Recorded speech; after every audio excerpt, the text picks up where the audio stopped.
Alors aujourd'hui, on va faire un enseignement très très important sur la violence dans les foyers. Et ça spécialement, je m'adresse à nous les hommes. Vous savez, un homme qui sait ce qu'il veut dans la vie n'est pas violent.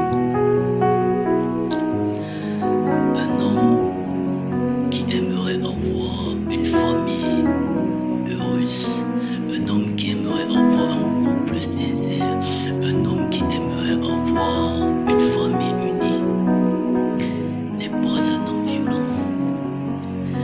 Vous savez pourquoi?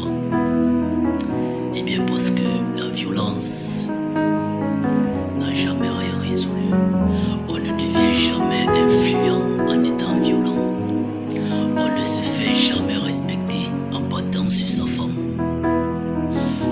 On ne prend jamais la place qu'il faut en boxant sur elle. Non. Mais bien le contraire, cela nous fait perdre de la valeur.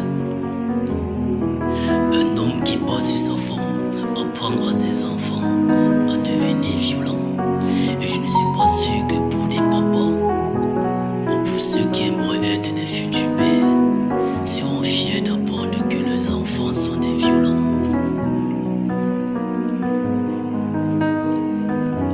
Chers hommes, nous devions, parce que moi-même je suis un homme, nous devions apprendre à valoriser la femme. Nous devons apprendre à aimer celle que vous avez choisie. Celle que nous avons choisie autant pour nous. Parce que la femme est quelque chose de très précieux. Aujourd'hui, c'est vrai, vous allez me dire, il y a des femmes qui aiment se faire bastonner. À cela, je peux vous répondre que ce sont des sorcières. Parce qu'une personne honnêtement simple qui a tous ses sens ne peut pas aimer la bastonnade, ne peut pas dire que tape-moi, c'est impossible. C'est que automatiquement cette femme est sorcière, elle n'est pas simple. Il est vrai, ça me rappelle une petite histoire à l'époque. J'étais sorti avec une fille. Un matin, elle arrive comme ça et puis elle me dit: tu ne me tapes pas aujourd'hui. Et qui? En vrai, j'étais dépassé. Automatiquement, j'avais arrêté la relation. Parce que ça, c'est de la sorcellerie. C'est une provocation. Vous savez, le diable a diverses façons d'agir. Rien qu'en battant sur ta femme, tu peux commencer à taper sur elle au fur et à mesure que tu bats sur elle. Imagine-toi un seul instant, elle s'écoule et elle perd la vie. Comment est-ce que toi tu vas te sentir? Dis-moi. Qu'est-ce que tu vas faire à ce moment?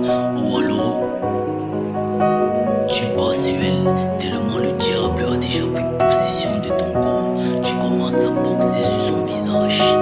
Et demain ou après-demain, tu le vois avec le visage enflé, les lèvres fendues, les pouces par-ci par-là. Comment est-ce que tu vas te sentir, mon frère? Qu'est-ce que tu vas penser? Qu'est-ce que tu pourras répondre?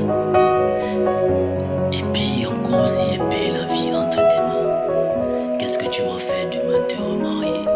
Et si vous avez déjà des enfants autant pour moi, qu'est-ce que tu diras à ces enfants-là? La violence n'a jamais rien résolu. Lorsque ton épouse te taquine ou lorsque ta petite amie te taquine, tourne simplement ton dos et puis va-t'en. Ce n'est pas un signe de faiblesse, non, mais c'est que tu es plutôt en train de l'éduquer. Et le message que tu lui transmets, c'est: je n'ai pas besoin de mettre main sur toi pour te prouver à quel point je suis le chef de famille.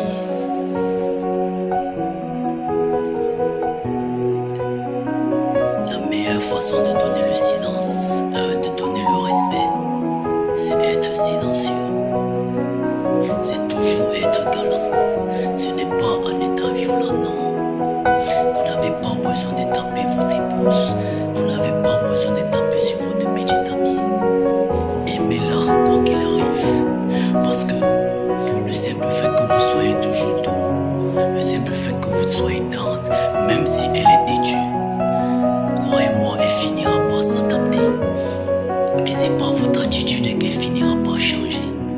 c'est par votre attitude que votre enfant ou votre fils dira, ou pire votre fille encore dira, Seigneur, donne-moi un homme comme mon père.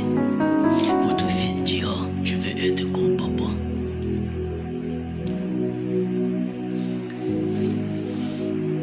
Ce n'est pas en étant violent qu'on résout des problèmes.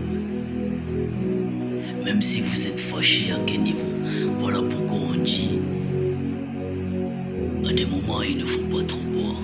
Parce que lorsque tu bois, tu deviens absolument incontrôlable.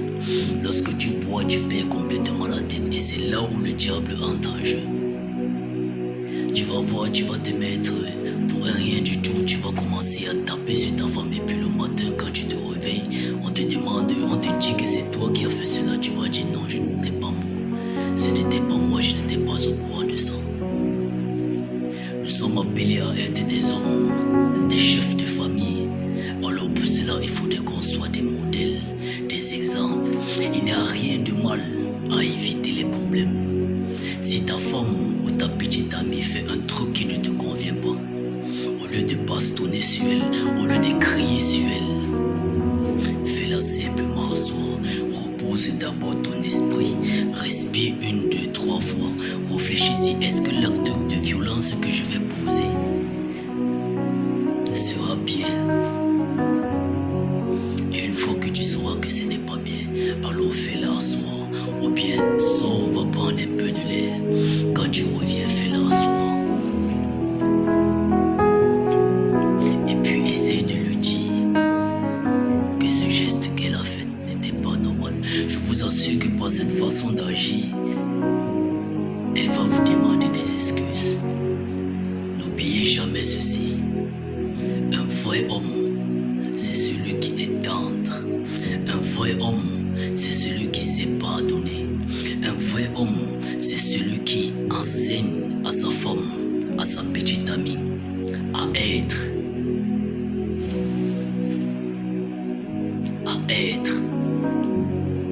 un exemple parfait. Et comment devient-on un exemple parfait?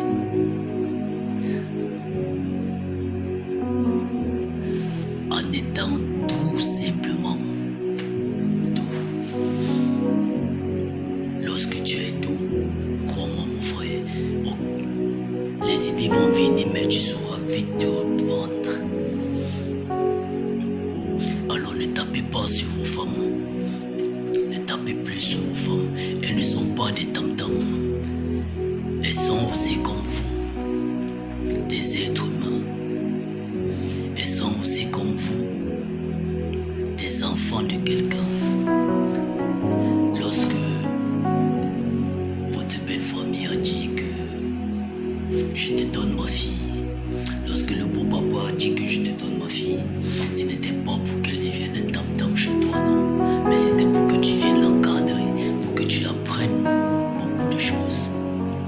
Alors mon frère, et tous ceux qui me suivent, soyons doux envers les femmes, car elles ont besoin d'affection et d'amour.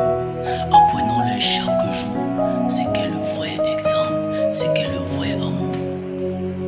Et cela, je vous assure, vous deviendrez ce qu'on appelle un modèle parfait pour votre couple. Merci.